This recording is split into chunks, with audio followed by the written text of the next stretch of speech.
A gravação foi iniciada. Obrigado, Hélio.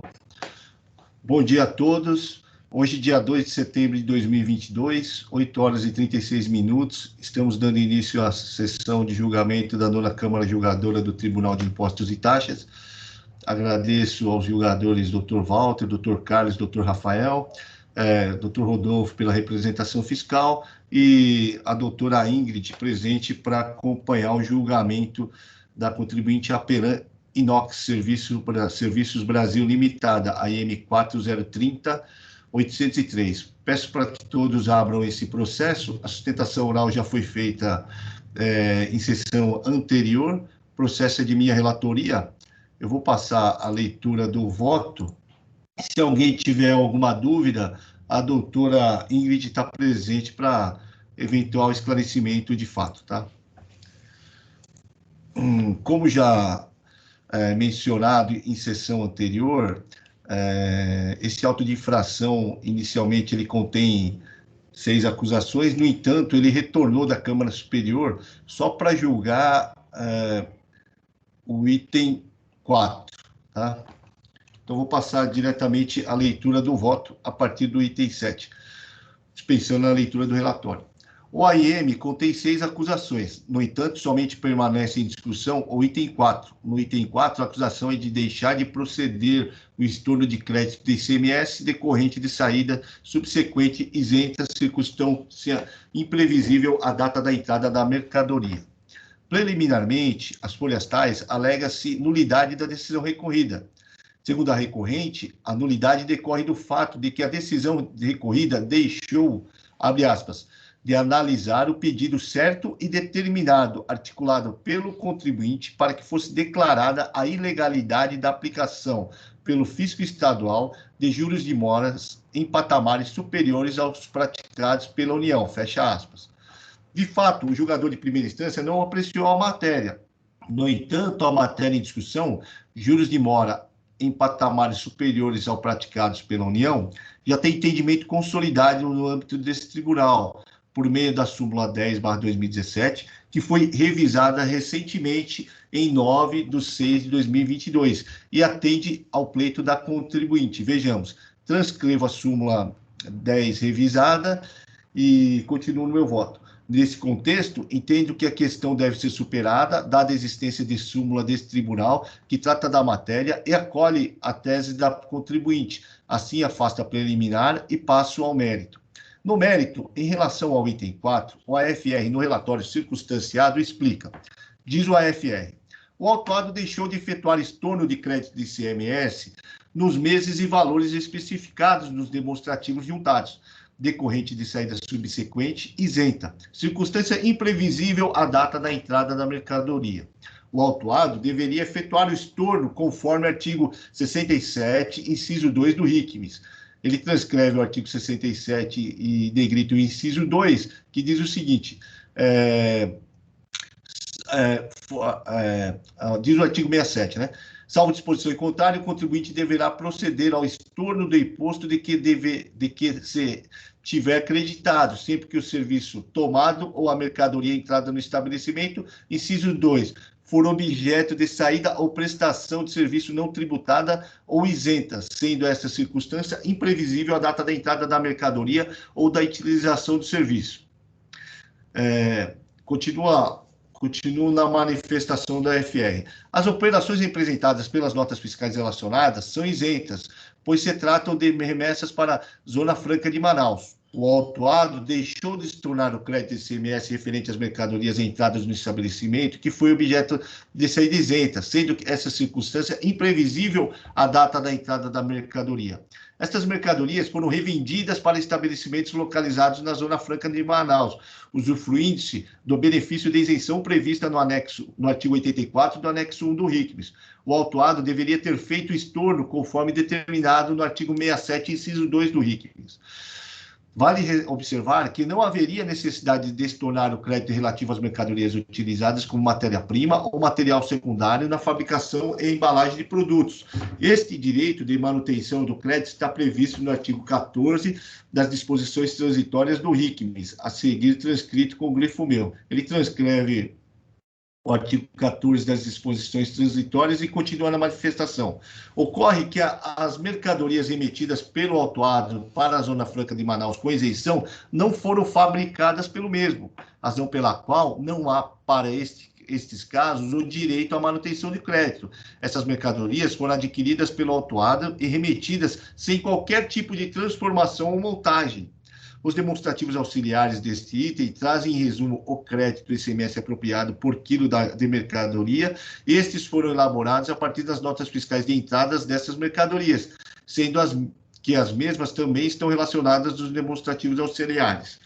Continuo no meu voto. Em síntese, a autuação tem origem na constatação de que a autuada adquiriu mercadorias e deu saída das mesmas, abre aspas, sem qualquer tipo de transformação ou montagem, fecha aspas, para a Zona Franca de Manaus.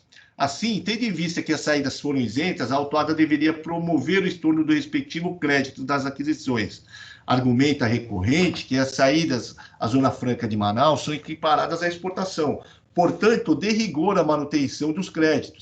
A recorrente, para sustentar a interpretação de que as saídas à Zona Franca de Manaus se equiparam à exportação, cita o Decreto-Lei 288/67 e decisões judiciais. Argumenta ainda que o laudo pericial trazido na defesa demonstra a existência de industrialização. Afasta as razões recursais. O fisco está correto. A legislação permite a manutenção do crédito somente para, abre aspas, mercadoria utilizada como matéria-prima ou material secundário na fabricação e embalagem dos produtos, fecha aspas.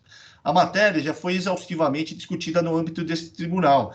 Transcrevo parte da decisão da Igreja Câmara Superior, da lavra do ilustre juiz Fábio Henrique Bordini Cruz, proferido do julgamento do AIM 4032-954, dígito 9, e adoto como razão de decidir. Vejamos.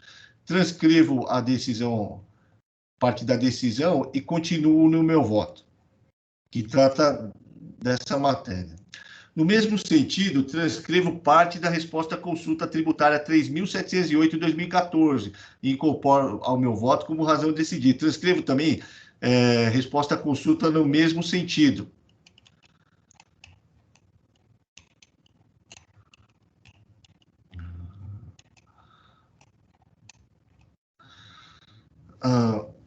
Continuo no meu voto. Quanto à alegação de que as mercadorias são industrializadas, observo que o demonstrativo de folhas 15/21 relaciona as notas fiscais que compõem a acusação. O demonstrativo indica que o CFOP utilizado das notas foi de número 6110.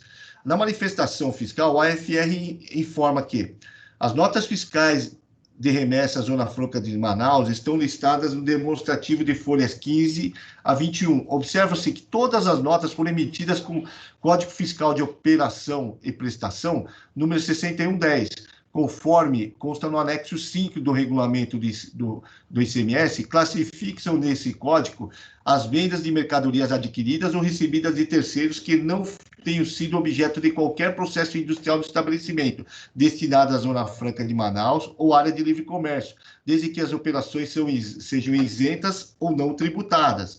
Em outras palavras, o impugnante declarou nas notas fiscais de venda para a Zona Franca de Manaus que as mercadorias não foram submetidas a qualquer processo industrial do estabelecimento. Também o AFR também pontua que verifica-se também que as notas fiscais de entrada de folhas 46/71 foram escrituradas pela impugnante com o CFOP 1152, 2152 e 1124. E ele transcreve qual é o CFOP de cada mercadoria, né? E assim eu continuo no meu voto. Ressalto que o laudo pericial de folhas tais não desqualifica o trabalho fiscal, pois o mesmo demonstra a existência de processo industrial no estabelecimento da autuada, bem como cita exemplo de notas fiscais em que as mercadorias foram submetidas a processo de industrialização. No entanto, não identifica especificamente que as mercadorias que compõem a acusação foram submetidas a processo de industrialização pela autuada.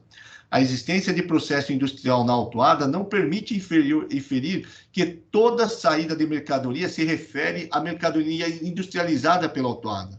Além disso, o seu FLP 6110, informado das notas fiscais, indica o que, como mencionado pela UFR, venda de mercadorias adquiridas ou recebidas de terceiros que não tenham sido submetidas, tenham sido objeto de qualquer processo industrial no estabelecimento, destinado à Zona Franca de Manaus ou área de livre comércio, desde que as operações sejam isentas ou não tributadas. Ainda, o AFR informa que, abre aspas, as notas fiscais e entradas de folhas 46 a 71 foram escrituradas pelo impugnante com os seguintes CFOPs: 1152, 2152 e 1124. Dentro desse contexto fático probatório, em que a autuada declara saída de mercadorias sem que tenham saída de mercadorias sem que não tenham sido objeto de qualquer processo industrial no estabelecimento, existência de notas fiscais de entrada de folhas 46 a 71, que foram escrituradas pelo impugnante com os seguintes CFAPs: 1152, 2152 e 1114, torna-se forçoso concluir que as considerações do laudo não são suficientes para infirmar o trabalho fiscal. Destarte, afasto as razões de mérito e mantenho integralmente a exigência contida no item 4 do AIM. Afasto a alegação de confiscatoriedade da multa. O princípio do não confisco não se estende à multa, uma vez que multa não é tributo, multa é sanção por descumprimento de dever legal. Por oportuno, ressalto que não cabe a esse órgão de julgamento afastar a aplicabilidade de multa vigente sob pena de afronta ao artigo 28 da Lei 3457/09. A tese de impossibilidade de existência de exigência de juros de mora em patamares superiores ao praticados pela União deve ser acolhida. Como mencionado anteriormente, a matéria consta da súmula 10 de 2017 desse tribunal, que foi revisada recentemente. Antes posto, conheço do recurso ordinário e do mérito do parcial provimento, para manter integralmente o item 4 do AIM e limitar, nos termos da súmula 10/2017, que foi revisada, os juros de mora aplicáveis ao montante do imposto e multa exigidos em auto de infração, que estão limitados à taxa referencial do Sistema Especial de Liquidação e de Custódia, SELIC, incidente da cobrança dos juros dos tributos federais. Vou fazer o registro do voto e eu já abro para discussão.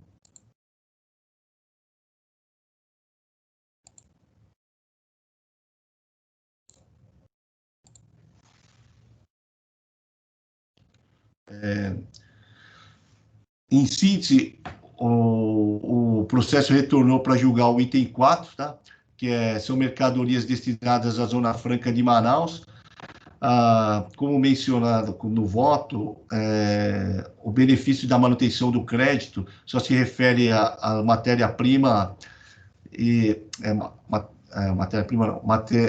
produto industrializado e embalagens. Nesse caso, as mercadorias, elas indicam a saída das mercadorias, o CFLP indica que são mercadorias adquiridas e posteriormente revendidas e que não houve industrialização. E foi juntado o laudo pericial, mas o laudo pericial ele demonstra que a existência de processo de industrialização da autuada, mas ele, em momento algum, indica que que as mercadorias objeto da acusação foram submetidas ao processo industrial, especificamente, né? Razão pela qual eu acabei afastando o auto e mantive no mérito a acusação e apliquei a súmula 10 do tribunal que foi revisada, né? Alguém tem alguma dúvida? Vou encerrar os debates e passar ao julgamento.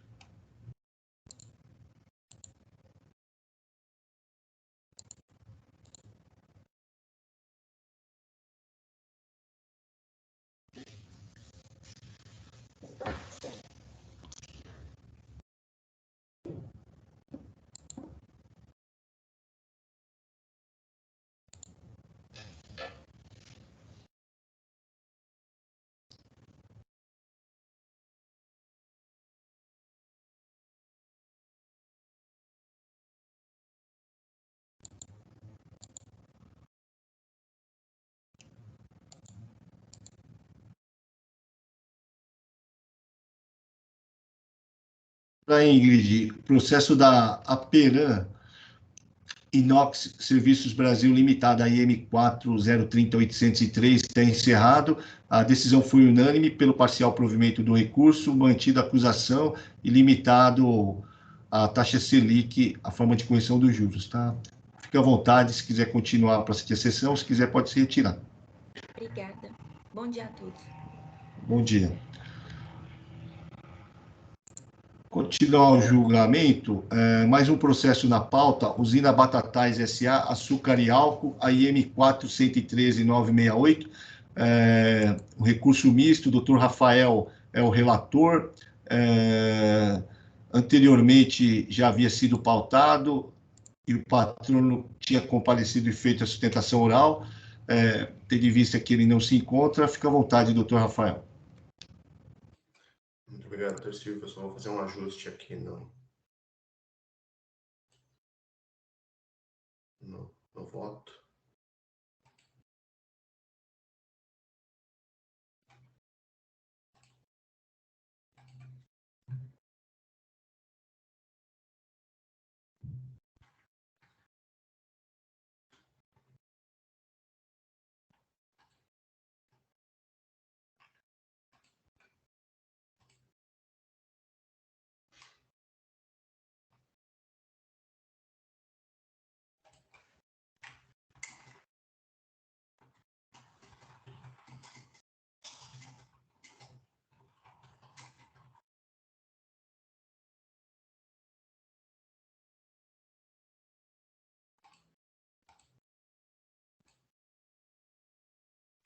Perfeito. Então, né, como o doutor Silvio já pontuou, o processo já foi objeto de sustentação oral. Desse modo, eu passo diretamente ao voto no item 16. Trata-se de recurso ordinário de ofício interpostos contra a decisão de primeira instância que julgou parcialmente procedente o AIM 413-968, dígito 9, que relata as seguintes acusações. Item 1. Deixar de pagar ICMS decorrente de operações de saída de mercadorias tributadas omitidas ao fisco e apuradas por meio de levantamento fiscal realizado com fundamento no artigo 509 do regulamento. Item 2. Deixar de pagar ICMS relativo à aquisição de mercadorias e serviços não registradas no livro de registro de entradas, o que enseja a presunção de ocorrência de omissão de operações tributáveis. Item 3. Deixar de pagar ICMS por haver deixado de escriturar nota fiscal de sua emissão no livro de registro de saídas. Item 4. Creditou-se de ICMS indevidamente de ICMS devido à aquisição de material para uso e consumo do estabelecimento. Item 5. Creditou-se indevidamente de ICMS devido à aquisição de ativo fixo não relacionado diretamente com o setor produtivo do estabelecimento. Item 6. Deixou de escriturar documentos relativos à entrada de mercadorias no estabelecimento, sendo que já se encontram escrituradas as operações do período.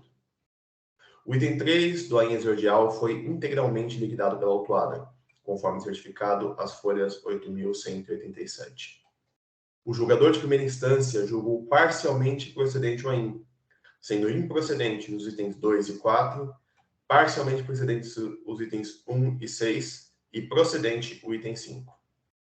Passo agora a análise do recurso de ofício. Perdão.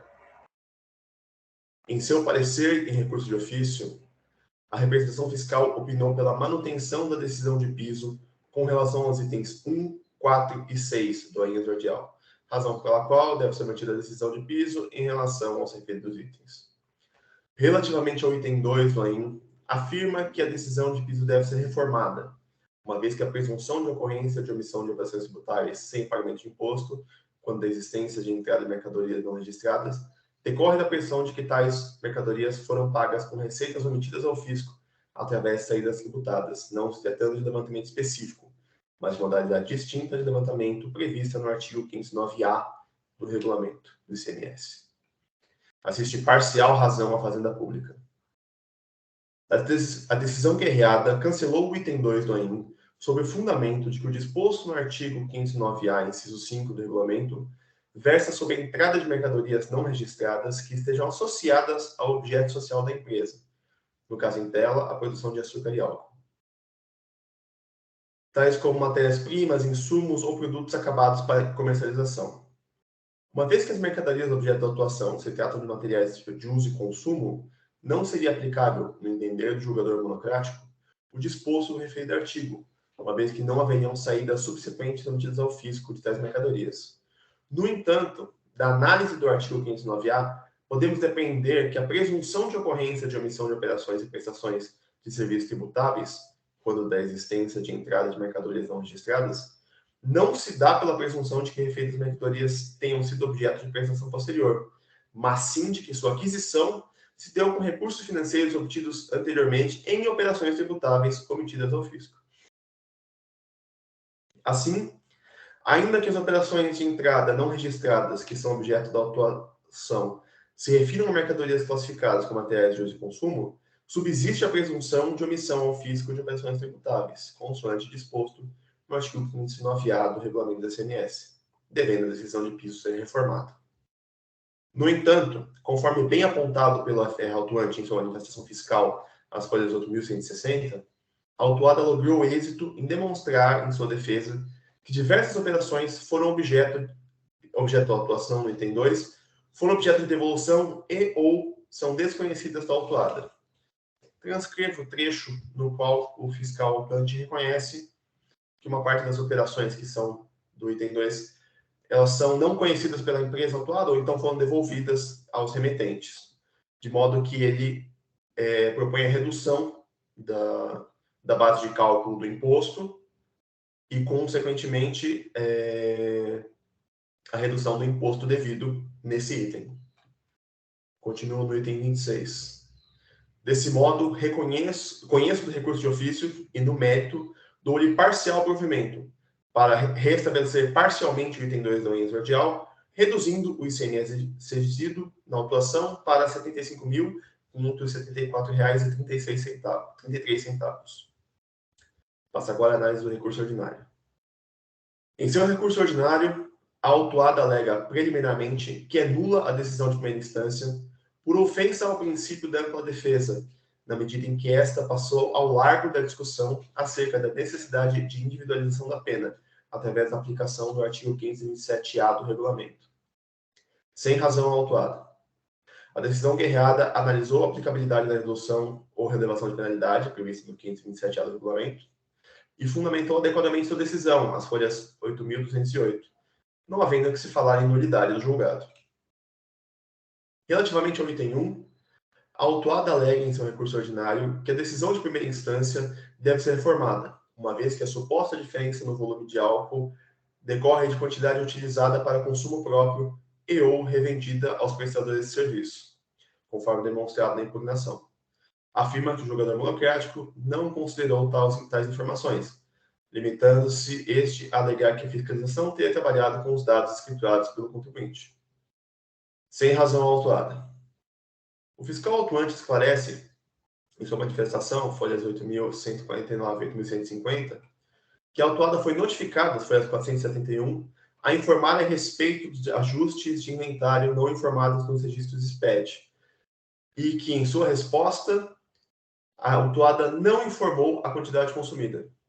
Esclarece ainda que as aquisições de álcool de terceiros destinadas ao uso e consumo do estabelecimento não interferem no levantamento quantitativo, pois, em verdade, nem chegaram a adentrar o estabelecimento por se tratar de abastecimento de veículos próprios ou de terceiros, não configurando entradas de estoque. Transcrevo o trecho da manifestação do fiscal autuante. Ressalto ao final que ele afirma: na situação exposta, cujo teor se refere às aquisições de mercadorias destinadas aos consumos de estabelecimento, cabe relatar que em nada interfere no levantamento quantitativo, pois, em verdade, nem chegaram a adentrar o estabelecimento, visto que foram derivadas de abastecimentos de veículos próprios ou de terceiros serviços da empresa. Ou seja, o combustível nem da entrada, tampouco saíram do estoque da atuada. E, se computá-las, provocaria uma diferença de saídas, visto que não há obrigatoriedade de emissão desse documento por parte da autuada. Continuo no meu voto no item 32. Desse modo, podemos observar que a quantidade de álcool consumida, conforme informado pela autuada, foi adequadamente considerada no levantamento fiscal, não tendo esta logrado êxito em demonstrar a diferença apurada. Assim, deve ser mantido o item 1 nessa parte. Relativamente ao item 5, a autuada alega que restou amplamente demonstrada, através da auto pericial, a regularidade parcial dos créditos tomados pela autuada no valor de R$ 462.696,58 centavos. A diferença de R$ 101.690,11 entre o valor apurado pela recorrente e o valor e o valor cuja regularidade foi demonstrada foi prontamente estornado, evidenciando a boa-fé da recorrente. Desse modo, a decisão de piso deve ser reformada e o item 5 cancelado. Sem razão recorrente. Perdão. Como bem apontado na decisão guerreada, do laudo apresentado extrai-se que os itens objeto da autuação foram adquiridos para substituírem partes e peças de grandes equipamentos e máquinas utilizadas na fabricação de produtos fim da companhia. Ocorre que, consoante disposto na decisão normativa CAT 1 de 2000, as partes e peças adquiridas separadamente para fins de manutenção, reparo, conserto, etc., devem ser classificadas no ativo circulante, ainda que fisicamente relacionadas à produção industrial. Em relação aos itens aplicados em substituição de itens semelhantes, estes somente poderiam ser classificados como ativo mobilizado, sob a condição de que o item substituído sofresse estorno proporcional, dentro do valor integral do equipamento de que faz parte.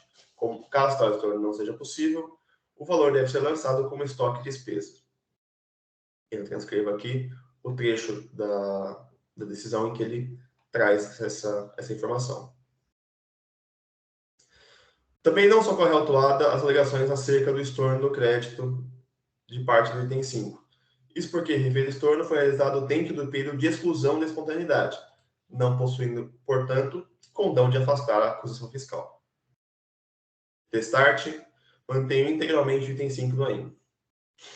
Autuado afirma ainda que a multa aplicada no item 6 deve ser relevada ou reduzida, mediante a aplicação do artigo 527-A do regulamento.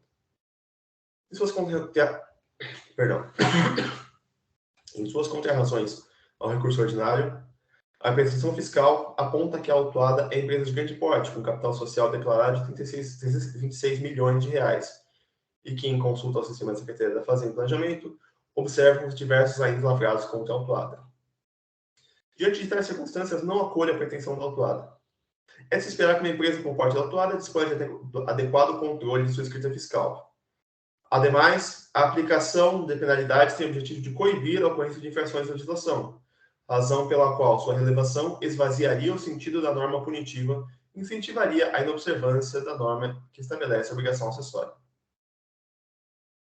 Relativamente às acusações da autuada acerca da ilegalidade dos juros de mora presos da Selic, quer sejam os aplicados sobre o montante principal ou os aplicados na atualização da base de cálculo da multa punitiva, acolho as referidas alegações em razão do disposto na súmula 10 de 2017 deste tribunal, revisada em 9/6 de 2022. Não conheço das alegações da autuada acerca da ilegalidade da atualização da base de cálculo. Um momento. Perdão, minha garganta seca e eu fico cinto.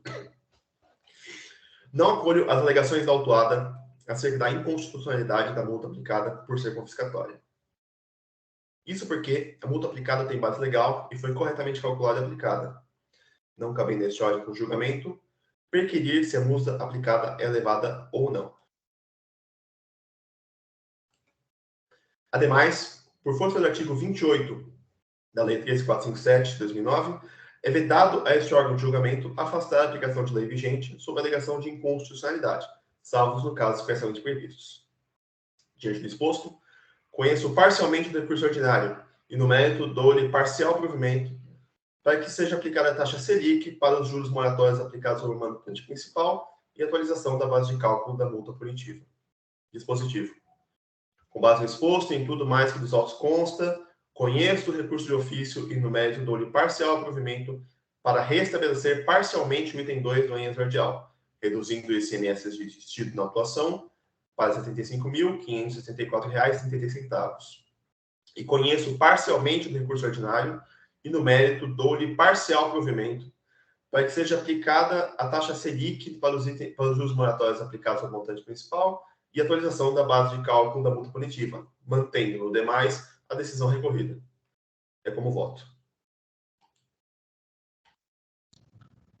Vou registrar o voto aqui, só um minuto.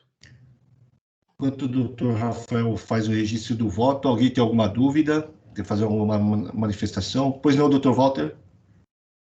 Presidente, só para registrar que eu tenho julgado um pouco diferente que essa parte 527A na segunda parte, que a gente fala que é a dosimetria, né, da pena, e não como um fato de exclusão do benefício de redução. Então, eu teria aí uma divergência pequena, que seria no sentido, olha, não tem como afastar. Se ele preenche os demais requisitos, essa parte da quantidade de autos de infração, também essa parte do capital social, seria apenas para a dosimetria da pena. Então, para não ficar incoerente com o que eu já tenho julgado no passado, eu lançaria só uma preferência rápida, só para ficar registrado aí.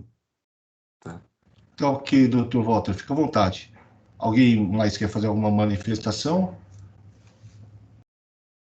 Tá ok. Bom,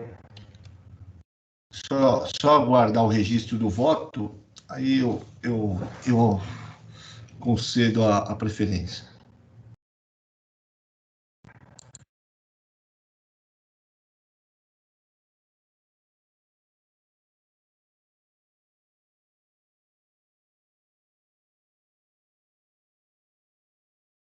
O voto foi registrado.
Pronto, presidente, obrigado.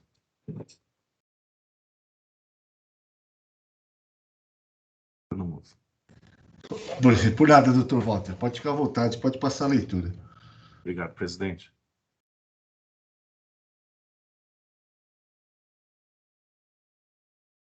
Estou abrindo aqui, então. Tá lento.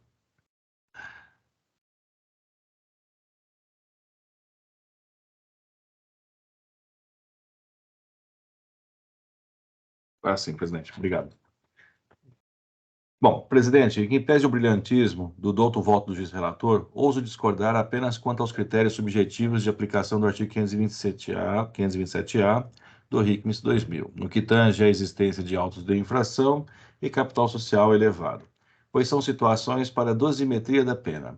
Assim, estando preenchidos os demais requisitos objetivos e subjetivos do artigo 527-A, voto no sentido de conceder a redução da multa em 50%, conforme o Tribunal de Justiça do Estado de São Paulo vem decidido sobre a matéria. No mais, acompanho o relator, é como voto. Obrigado, presidente. Por nada, abro para discussão. Deixa eu só, enquanto isso, eu vou dar uma olhadinha no parecer da DRF. Tá.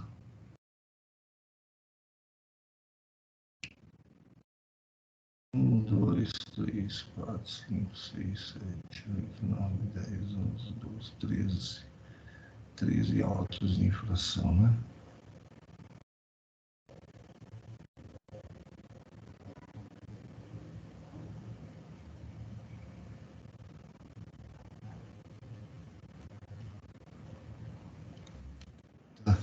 O processo está em discussão. Só vou fazer um comentário aqui, tá? Eu estou vendo no voto do doutor Rafael aqui, que ele pondera que a contribuinte ela tem elevado histórico, é de grande porte, né? Mas na fundamentação ele fundamenta isso para não relevar a multa, mas ele não fala nada em redução.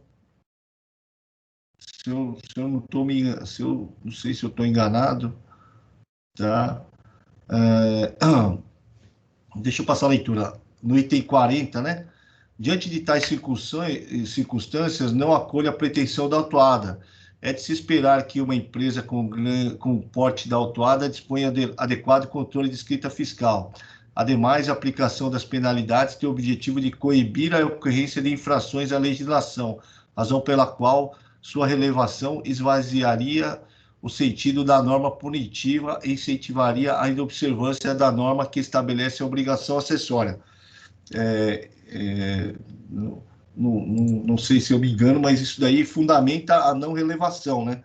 Mas com relação à eventual redução da multa, acho que o doutor Rafael está silente, né? Realmente não trouxe a discussão acerca da redução. Bom, deixa eu só dar mais uma olhada aqui também no relato, porque são 900 mil reais de deixar de escriturar, né? E ele abrange o período de janeiro a dezembro de 2016, né? Janeiro e dezembro de 2016.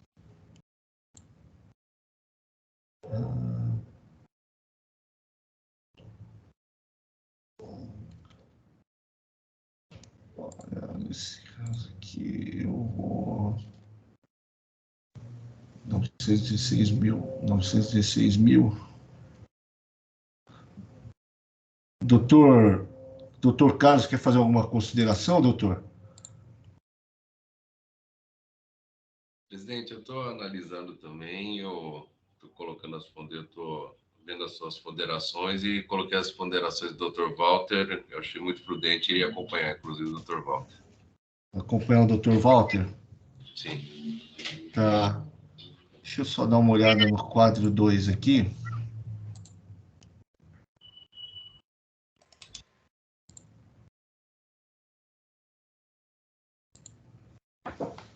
Doutor Silvio? Fica à vontade, doutor Tudo bem? Tudo bem. Eu estava dando uma olhada aqui no parecer do representante fiscal Ah, e o que a gente vem chamando a atenção é que geralmente os contribuintes apenas citam a necessidade de redução ou relevação da multa pelo 527-A, mas não demonstram, né, adimplir os requisitos. É como se jogasse a discussão que caberia a eles demonstrar se adequar ou não as condições para os julgadores, né? E em relação à questão dos antecedentes fiscais, é importante observar também que o próprio auto de infração ele cuida de 6 itens diferentes que poderiam ter sido objeto de lançamento de forma individualizada, né? A questão da própria falta de escrituração das notas fiscais, ela abrange um período bastante grande, né? O que demonstra a recorrência dele nesse tipo de infração, juntamente com os autos que foram apontados ali nas contrarrazões ao recurso ordinário.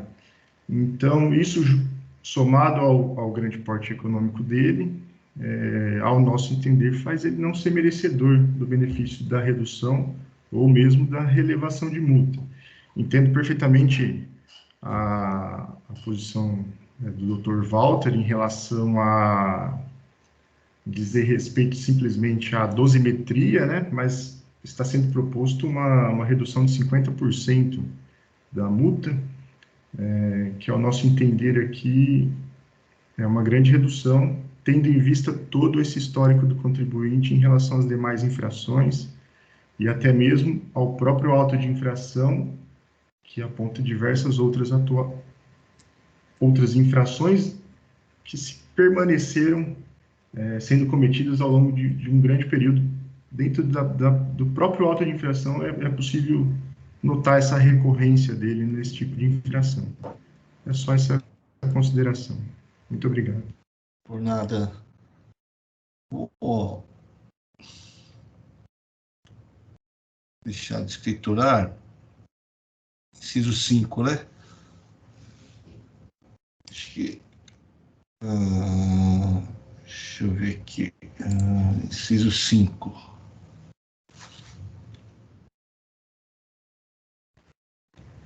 É o item 6. O 4, esse IM é o 413.968, né? Tá. Sim. Tá. Vamos lá. Assim.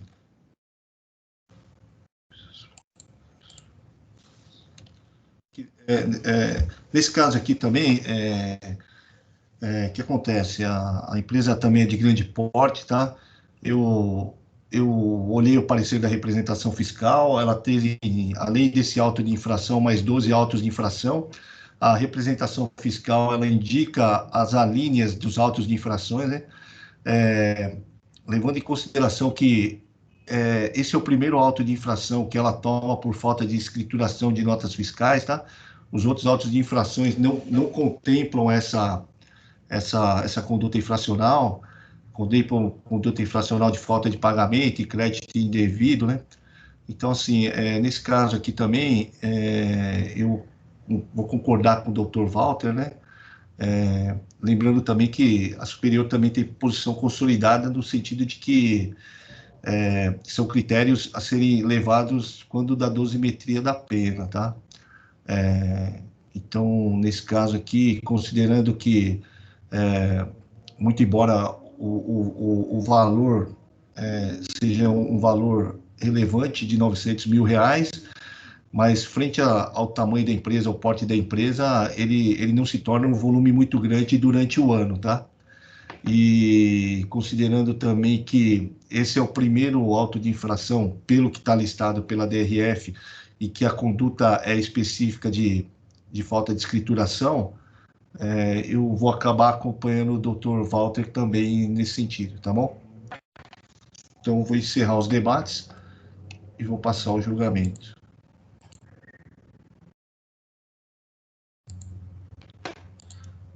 Desculpa, alguém quer falar mais alguma coisa? Acabei encerrando. Só uma observação. Diante eu suponho que o Dr. Carlos vai acompanhar o Dr. Walter, né? Na verdade, ele se manifestou já nesse sentido, né? Então, nesse ponto da redução, o voto do Dr. Walter vai ser vencedor. Então, não há necessidade de eu versar sobre a redução, porque realmente eu não tratei definitivamente sobre a redução, eu falei só sobre a relevação ali, o que poderia ser já alguma nulidade na discussão, né? Mas como o voto do Dr. Walter já traz a discussão e já resolve a situação, não há necessidade da gente corrigir o meu voto nesse ponto, certo? Certo, correto. Perfeito, então. Obrigado, doutor Rafael. Pedir para o doutor Carlos confirmar o quórum e a gente passar para a votação.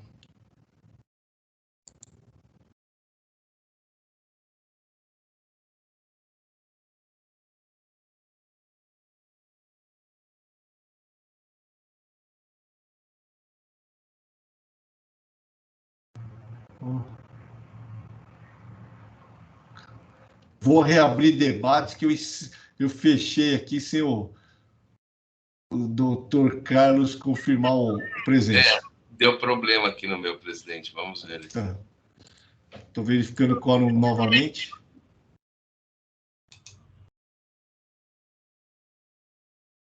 Tá, ok. Vou iniciar a votação.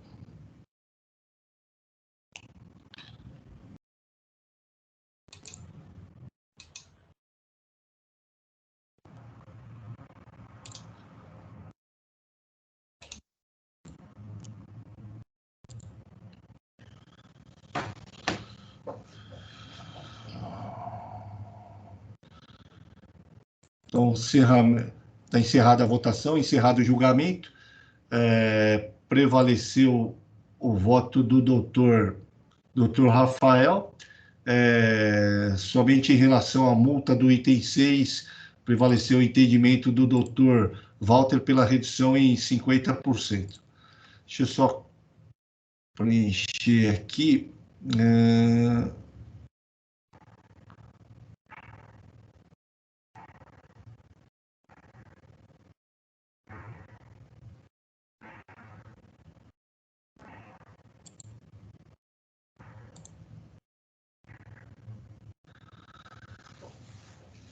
O voto vencedor aqui. Quem que é o voto vencedor?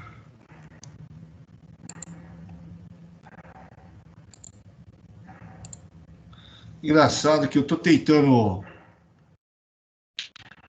tentando encerrar o julgamento, só que ele fala que tem que falar sobre o voto vencedor, né? Só que ele também não abre para o voto vencedor.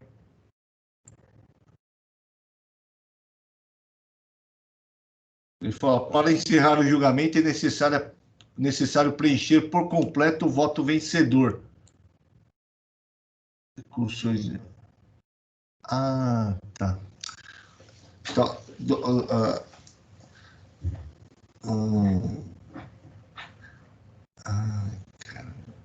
tá. É que o voto do Dr. Walter, ele só votou no recurso ordinário, ele não votou no recurso de ofício. Aí eu não consigo. Vamos ver se eu consigo reabrir debates. Tá, peraí. Vamos lá. Não mais acompanho o voto do relator, tá. Então, doutor Walter, o senhor vai pedir de novo preferência? Sim. E aí o senhor vai votar, vai preencher o quadradinho do recurso de ofício. Tá.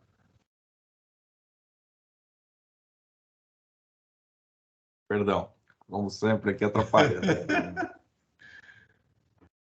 Deixa eu só copiar tudo aqui, presidente, para ser mais rápido. Tá.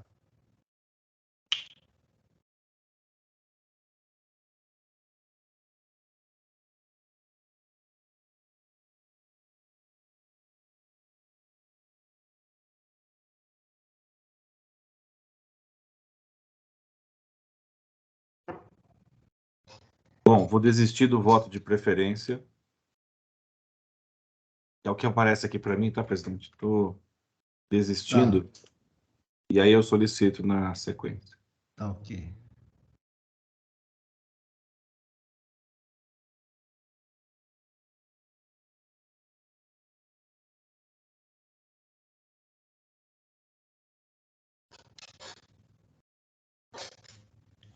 Obrigado, presidente. Já estou acertando aqui. É só na gravação, que vai ter que gravar embaixo também, o recurso de ofício que os dois são parcialmente providos. Ok, presidente.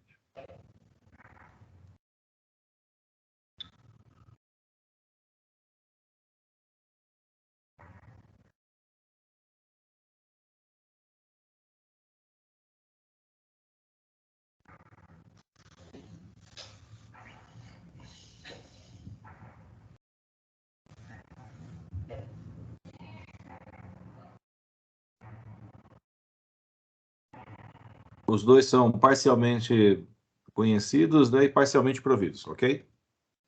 O recurso de ofício é conhecido integralmente. Obrigado, presidente. Conhecido integralmente e parcialmente provido. Isso, o de ofício. E o Perfeito. ordinário é conhecido parcialmente provido. Obrigado, presidente. Já foi registrado.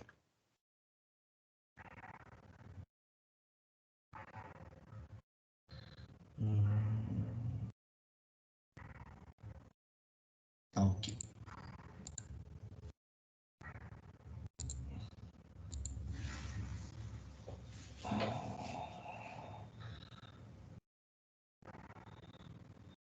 Verificando o quórum.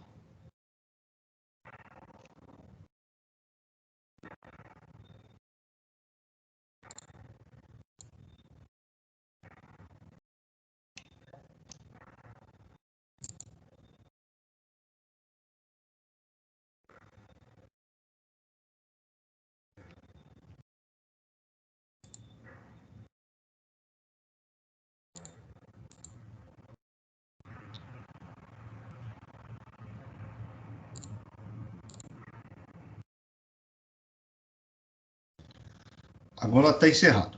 Agora conseguiu encerrar direitinho.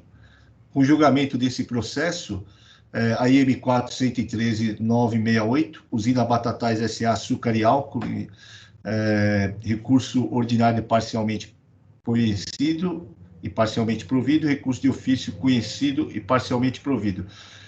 Com o julgamento desse processo, eu encerro a sessão de julgamento. Peço para que todos aguardem o encerramento da transmissão e gravação e tenham todos um bom dia.